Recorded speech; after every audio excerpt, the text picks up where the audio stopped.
All right, now we're ready to hook up the electric choke. Now in the parts bag that comes with your carburetor, you'll have a couple of wires, a black one and a red one. The black one is the ground, and it's already set up for you with the correct spade terminal on it. So if we go down to the choke, we plug this into the spade terminal, and we can just simply ground it right to the housing of the choke terminal. So just take one of these out here.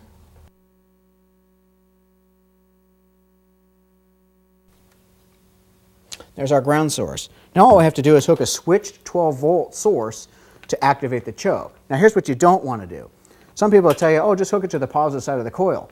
That's not a good idea because this is basically a flat wound spring in there that heats up, kind of like a direct short. What you don't want to do is take that drain and put it on your ignition system. Now some other people say, oh, hook it to the alternator. You don't want to do that either. Really what you want to do is get up underneath the dash, get on your fuse panel, and plug into a place that says keyed accessory. And that's where we're going to take it from. Okay, once we've hooked into the accessory side of the fuse box, we run our wire up through, bring it on in, and plug it right into the positive side of the choke. Now we've got power feed to the choke. Well, now that everything's hooked up, we're ready to fire this thing up. What we first need to do, though, is get some fuel from the fuel pump inside the carburetor so we can be able to start the motor. So the easiest thing to do is just crank the engine over for 10 or 15 seconds to prime the inside of the carburetor.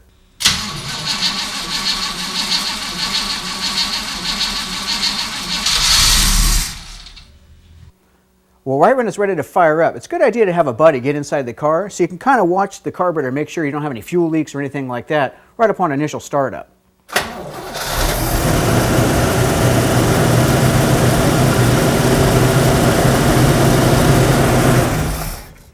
Well, that looks really good. Now keep in mind, your Edelbrock carburetor comes right out of the box pretty much ready to go, but because there's so many different types of engines out there and different applications, you might need to do a little bit of extra tuning. We're going to show you how to do that.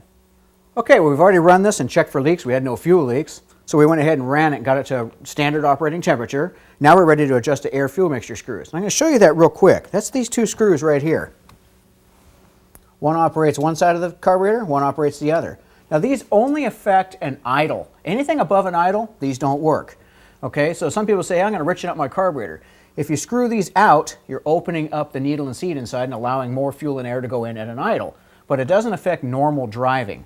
Okay, now there's two ways to adjust these. When the engine's running, you can adjust them by putting a screwdriver in here and screwing it in until you're hearing the idle drop. As soon as it starts to drop, you say, okay, now it's starting to work and it's cutting the air and fuel off. So you start to back it out a little bit, give it about another quarter to a half a turn, and you're set. Then do the same thing to the other. Now that sets on the lean side of running. So if you want economy for running around town, you start, screw it in. So you're going to go clockwise with it. You're going to screw it in until the idle drops and then back it back out until you get the highest possible idle, and then you're set, and then do the same thing to the other. Now if you have a more of a performance car and you're going to want to be on the rich side, then do the opposite. Start screwing it out first, go counterclockwise with it to allow more fuel and air in there, and when it starts running rough, then go back in another half turn or so and then set it, and then do the same to the other side. So we're going to do that here. This is an economy car. It's just a stock little 327 in here. We're just going to do it for the economy side. So we'll go ahead and fire it up. Fire it up.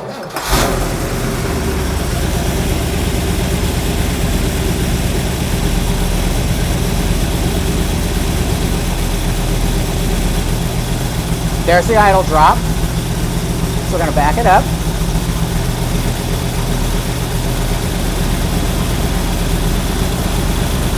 Do the same to this side. You hear the idle drop down.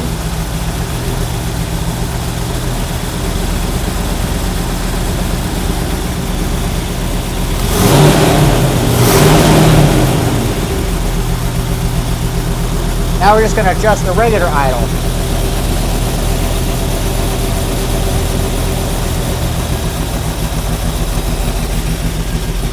And we're set. All right, when you're done with your installation, be sure to top off your new carburetor with a great looking Edelbrock air cleaner. This one right here is a model 1221. It's specifically designed to fit your new carburetor.